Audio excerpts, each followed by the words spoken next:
It's amazing it's been this long, hasn't it? And yet we all haven't changed a bit. No, we haven't changed a bit. No.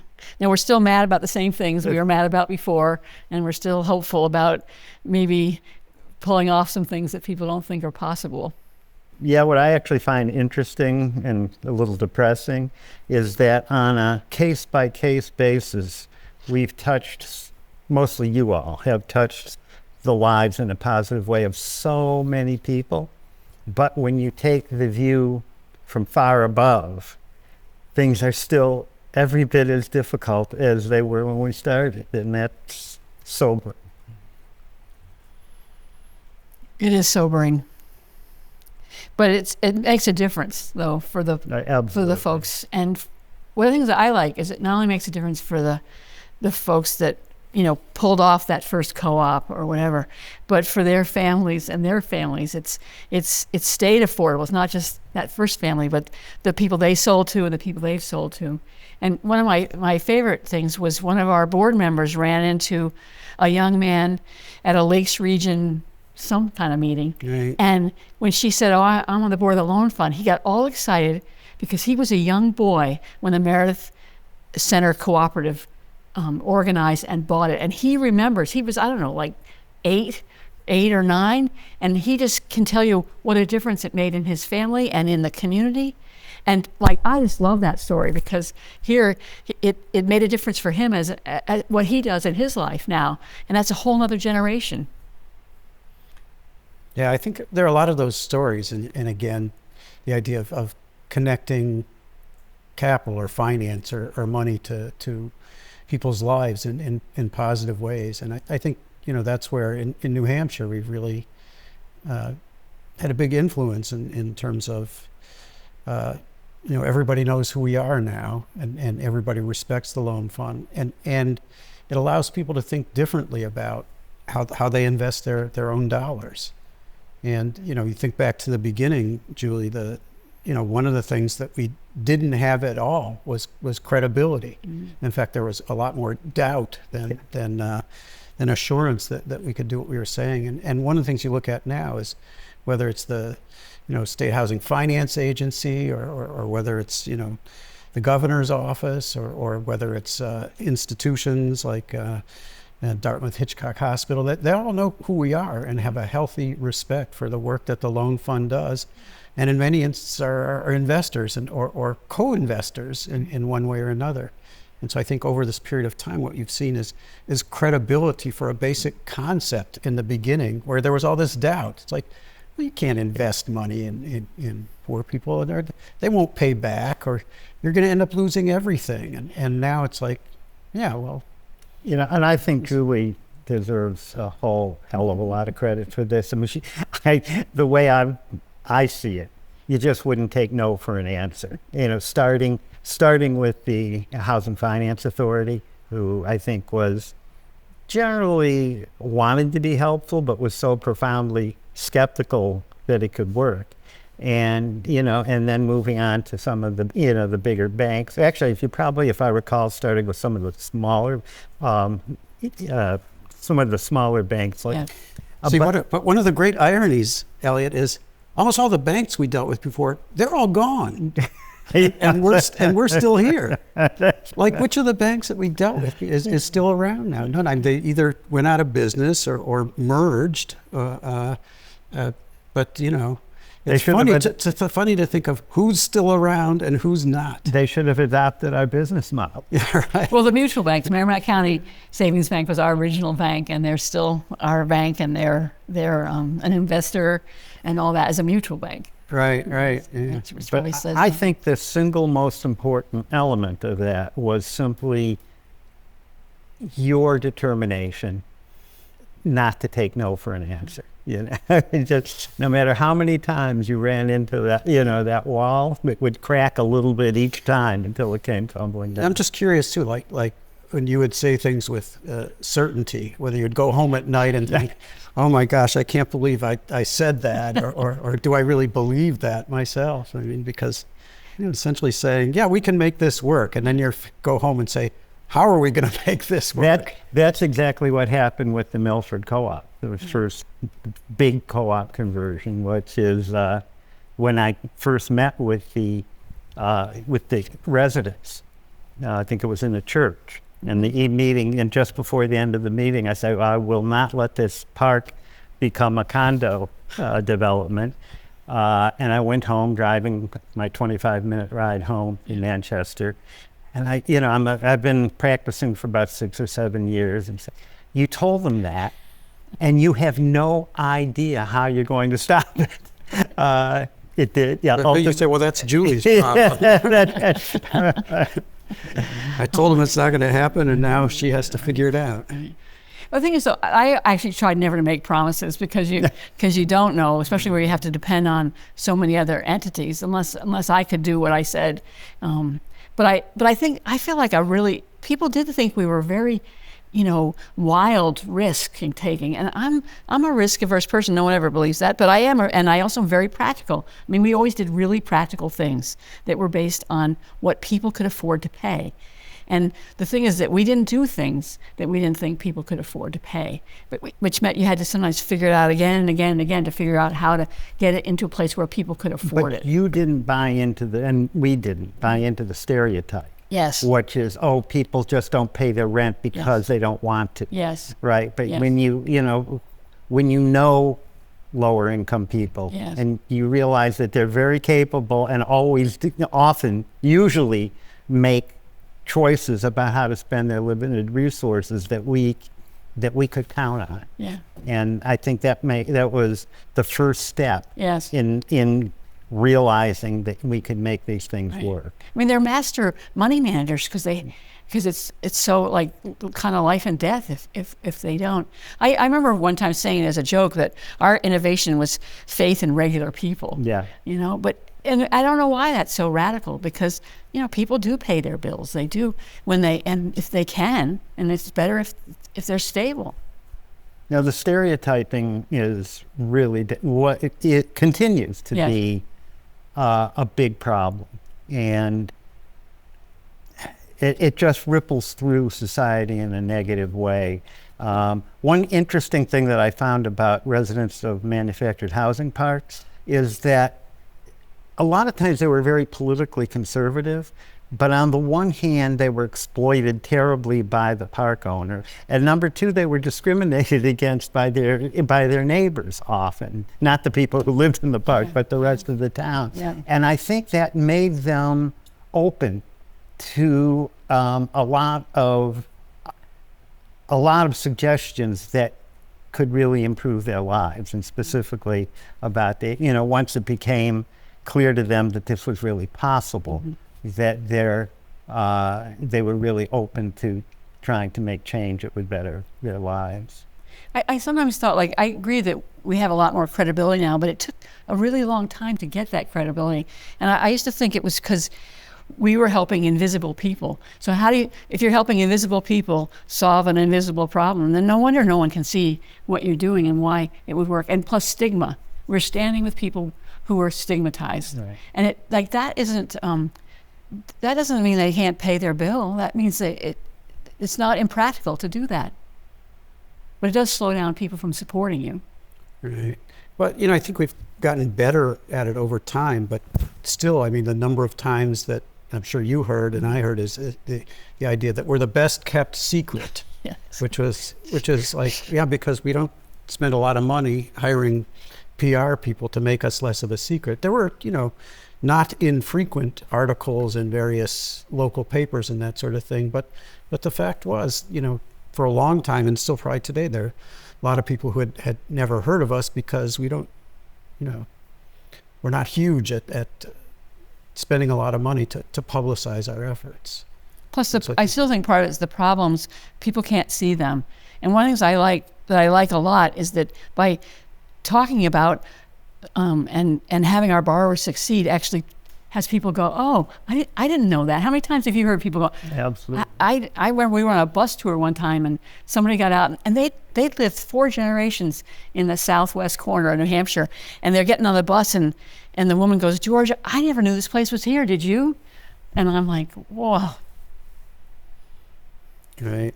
I mentioned too, and we asked to do a little write-up of what we remember from here. And again, one of the stories that's most memorable for me is just a personal story of someone who lived in a park. And the personal story was we had a meeting. I can't even remember the context of. We had a meeting in one of the parks. Maybe there was occasionally we'd have a board meeting in one of the parks to meet the people.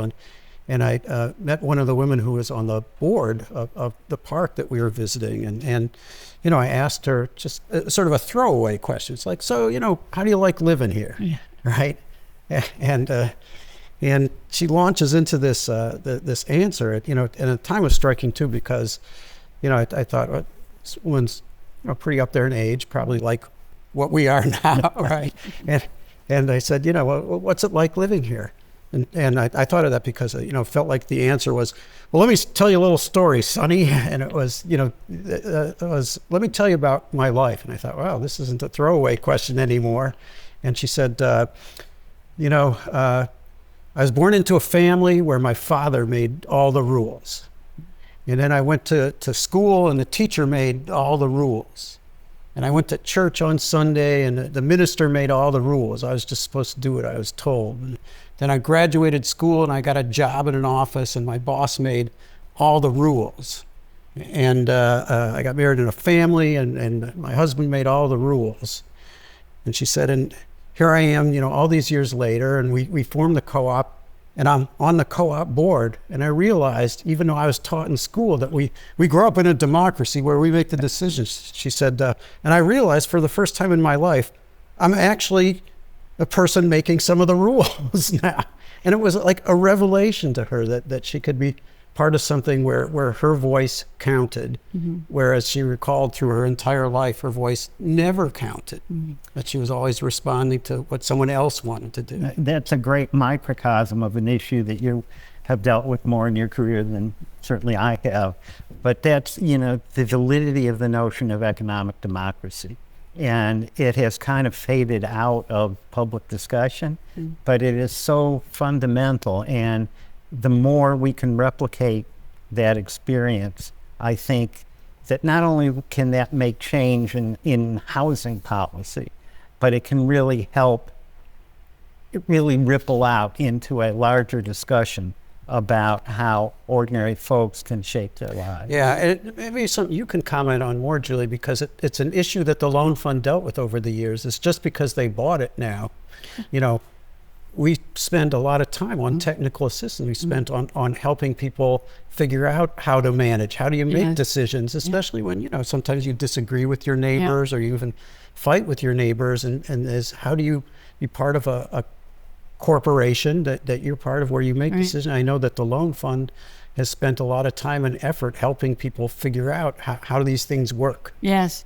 And I think a lot of it's just inspiring their confidence in themselves, because these parks are pretty diverse places in the sense that there's all kinds of different people with different kind of jobs. And I remember one of our annual meetings, I went to a SCORE meeting, so these are all businessmen, and he tells me the story later. He went into our annual meeting and he sees this young woman come in with a purple mohawk, and he's like, what's she doing here?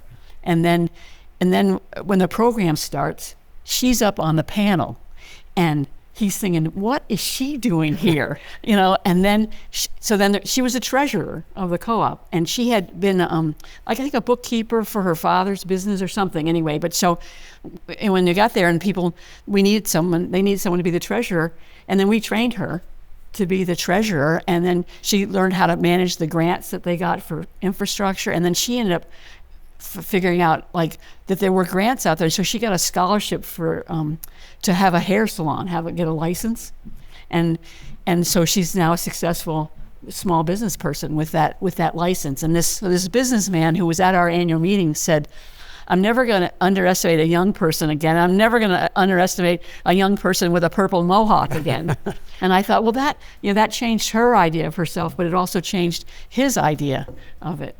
And I think that's one of the best things, is that we sometimes bring the idea of what they're capable of before they do. And I'm thinking of a child care center renting a house. I think it was like in Milford or someplace. And the person who owned it wanted to sell the house to do some, for money. And so they knew that whoever bought it would not let them have a child care center there. And so they came to us looking to relocate or something, because they were going to lose their location, which was a perfect location for parents and families. And we're like, well, why don't you buy it? And like, they never thought they could own it. They didn't see themselves as a business that could own it. And we're like, your rent is paying for whatever financing your landlord has. And so we did the numbers with them. I mean, they were really good at running their child care center, but they just had no idea about the real estate transaction, which we had to walk them through that. So we could teach them the real estate transaction, and we could figure out the financing. And now they're still there. I mean, it provides stability, and their costs went down, and it's a great success. It's unbelievable, the amount of know-how, the intelligence, the creativity of so many people who were never in a position to exercise it in relation to their own housing. I feel like I have to mention Florence Quast. Florence was the longtime president, the initial president of the co-op in Milford called the Sauhegan Valley Manufactured Housing Co-op. And Florence was a nurse.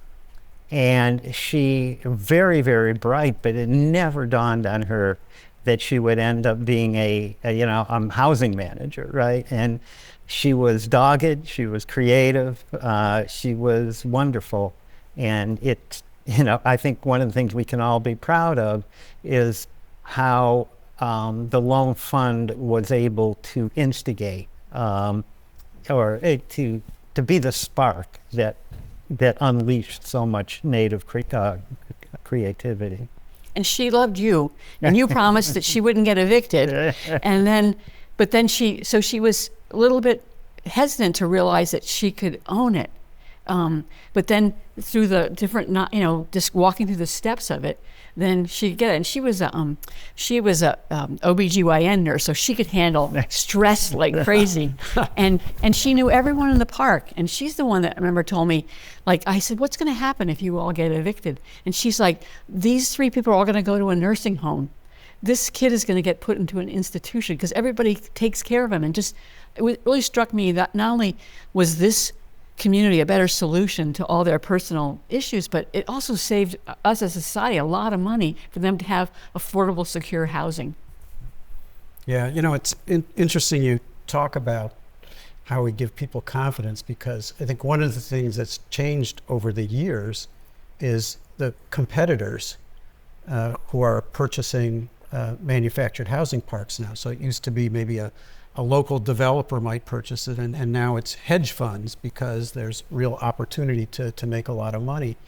And the organizing tactics, as you well know, have gotten a lot nastier in terms of, for example, the opportunity to purchase law in New Hampshire allows the loan fund to send in an organizer and explain to people, you could form a cooperative, we'll help provide the financing for it, you could manage it yourself, or even hire management if it's a big one. That there's no requirement that you personally manage the property yourself, but are coming into problems where the opposing potential purchaser literally comes and tells them, you aren't smart enough, you can't do it, if you purchase this yourself, you'll lose your home and your money. And one of the things we see now is sometimes people believe it, and they vote not to purchase when they're given the opportunity to vote. And I think that's one of the things we're fighting more and more is it's becoming harder, not easier in many instances, also because the prices are going up so much, so that the loan fund has had to adapt. How do we fight back against that mentality and those sorts of tactics? One way to look at this a little bit, I mean, everything you just said is absolutely true. One thing is, in some ways, it's a measure of our success that they feel they need to push back now, right?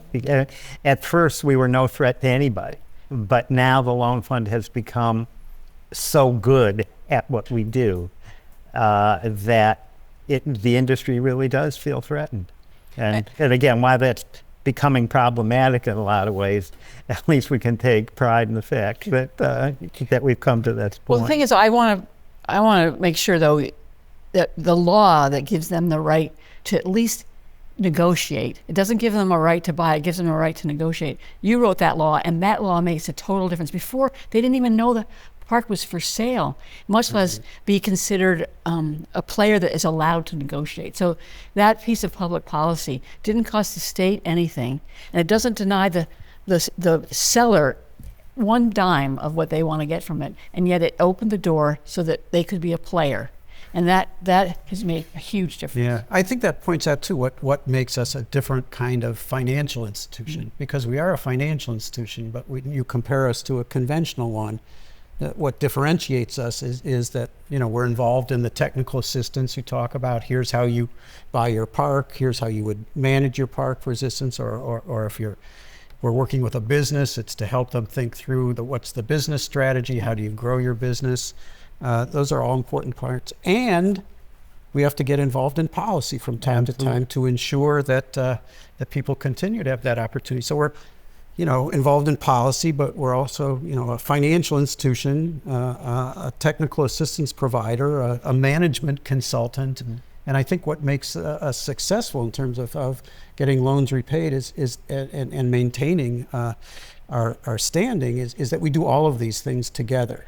Absolutely. And one of the things you talked about policy, Mike, is that we, and I mentioned pushback before. One of the things we did see in recent legislative sessions is the industry trying to make it more difficult for for co-ops to be formed in time to initiate their right to negotiate for the purchase. We were successful in defeating that, but I think those kinds of efforts will continue. So the loan fund and our expertise, our experience is going to be very, very important part of our responding to those kinds of efforts. Yeah, I mean, and the great thing too was seeing how many people showed up at the legislature when that came in front of the committee is that there was really a powerful show of people who said, you know, these are our interests, and we want to protect them. Sometimes it's technicalities that we're good at, and I'm thinking the nonprofit affordable housing developers, they just do a fabulous job under tremendous complexity. And I can remember an example where they got all the different, like there's 7 different sources of money, and they're all coming together, and everything's ready to go. And then 2 of the public investors thought there's not enough cushion here behind us. Now, we thought there was plenty of cushion. The nonprofit developer thought there was plenty of cushion, but they just wouldn't go forward without it. And so we agreed to provide that cushion as a line of credit, so they didn't have to pay for it. But then we do want to get repaid, and so usually we're looking for collateral. And so I remember we took as collateral the parking meter revenue from a parking lot that co-op owned. Now, we never had to make that loan, and we never had to collect parking meter revenue, but the project went forward. Never had to send Steve out to unlock the meters and take the quarters out of it. But we stood with them. We had faith in their analysis, and we agree with their analysis, but we had to come up with something that was a reasonable way to back up the people that weren't so sure. And that project is a terrific project in the North Country that houses a lot of people. Which again speaks to a combination of your technical expertise and your creativity and just your determination to find a way to yes. And I think we should probably mention Paul Bradley in this too, and the amazing work he did here in creating Rock NH and spreading the word all across the country. Well, it's great because, I mean, this thing about having an industry that we came to learn a lot about because of that first loan, and then nationally, what do you do?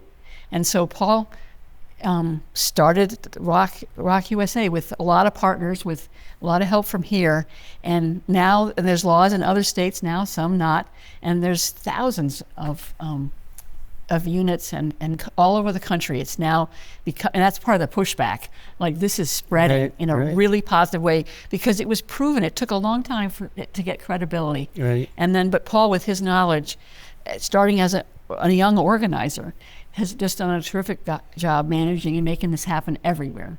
The other person that I think I feel compelled to mention here is Lois Perez, who was a longtime president of the Manufactured Housing Owners and Tenants Association.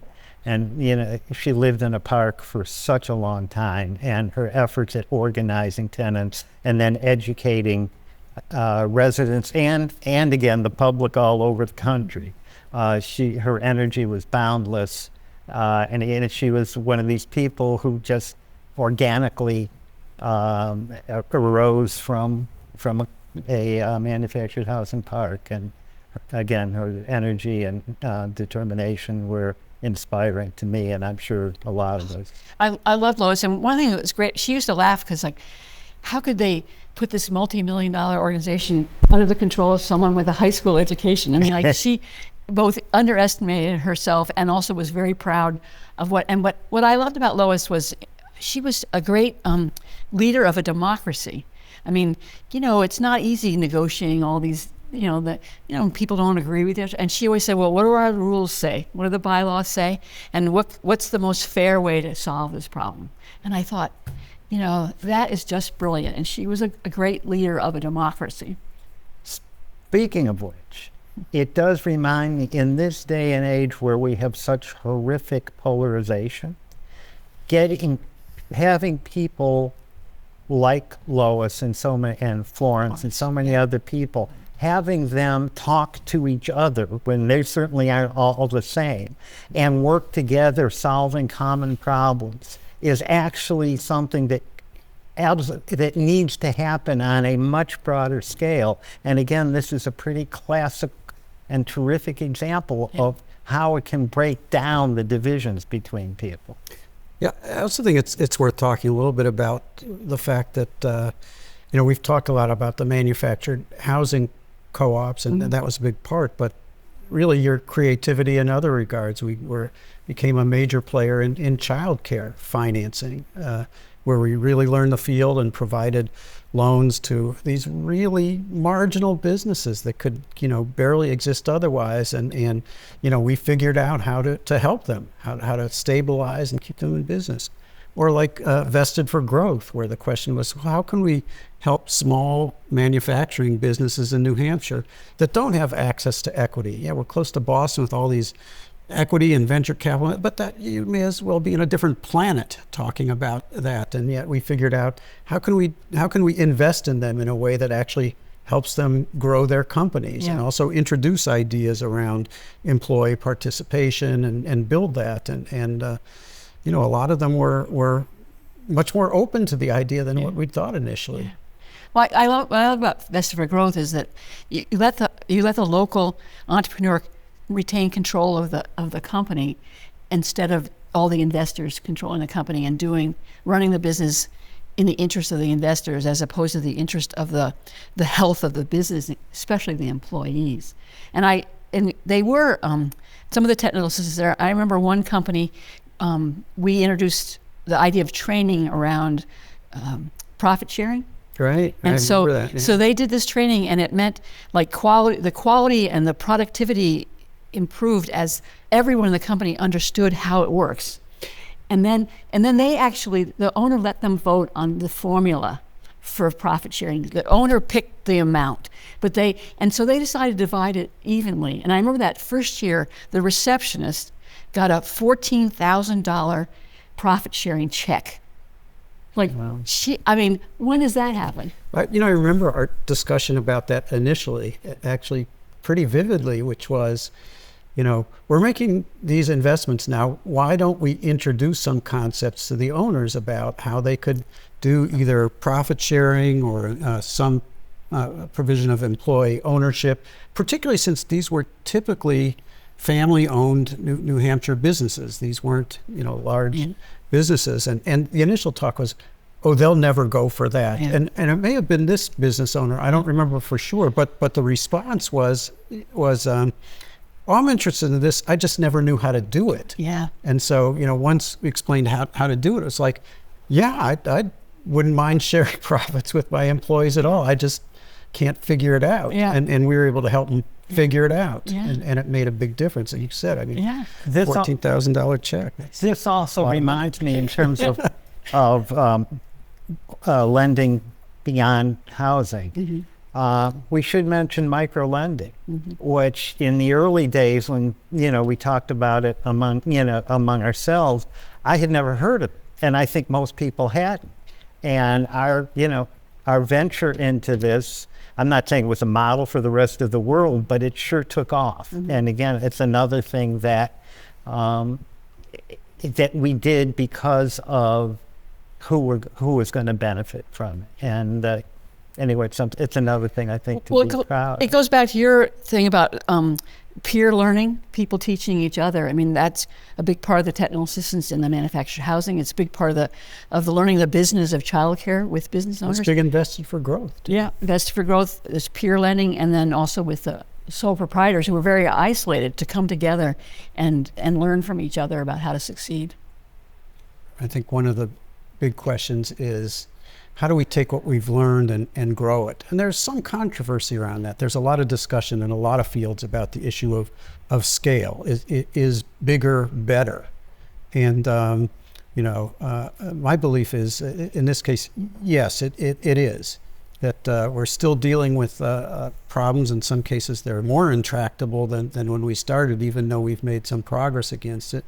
But I think some of what we see now is more mainstream investors becoming interested in community development financial institutions and investing in institutions that have the kind of purpose and mission that we do.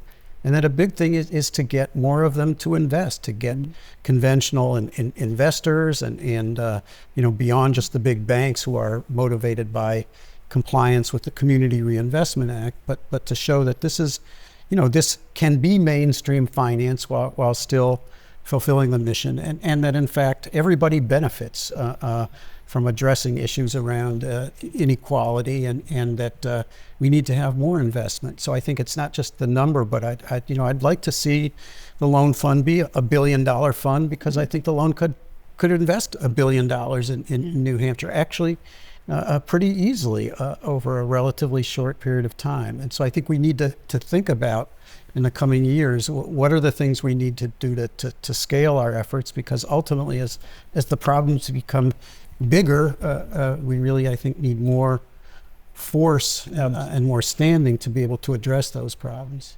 I think more money. You and I were talking before about this. I think one of the things that really worries me in terms of our mission around housing is the skyrocketing cost of land and housing. Is the biggest challenge, I think, to our fulfilling our mission or making big progress. And I think whether it's policy, fundraising, or whatever, we need to figure out a way to enable people, whether it's nonprofit organizations or cooperatives, we need to figure out a way to get more equity into their hands so that when they end up purchasing, they don't do so in a way that makes the initial residents have to pay so much more than they had been paying. And I don't know how to do that without people like Michael and Julie figuring out ways to raise equity. But in this era of monopoly capitalism, if we do nothing, everything is going to get so expensive that the people who are most in jeopardy of losing homes aren't going to be protected. Well, it does go both ways. I mean, not having enough affordable housing is not good for business either. And businesses are struggling with getting employees because they don't have any place where they can live that they can afford. And so I think this is a more universal problem. It's not just a problem of organizations like the Loan Fund. I mean, I'd like to see, the governor say, I'd like to, or whoever's running for governor to say, I'm going to do everything I can to solve the affordable housing problem, and because it's hurting the state. And if we want to maintain the state as a place that's a good place to live and has good jobs and where people want to be, we have to address that problem. I think it can be. It means doing things that you wouldn't otherwise do before, but it means looking at some of these models of how do we ensure that the price of land doesn't accelerate forever? How can the state intervene? What resources could it provide to do that? I don't think it's a problem that can't be solved. I don't think we really want to solve it yet. It hasn't become enough of a problem that it's really crushing the state. But if we're on the cusp of that. We are. Yeah, exactly. One of the things that I also like about scale is that you can do more, and you can solve, like before we could only solve problems, like thank God that the first co-op was a small co-op. You can only solve smaller problems, whereas now we can address bigger projects, whether they're manufactured housing parks or whether they're businesses or multifamily or whatever it is. We can just address single projects that are bigger.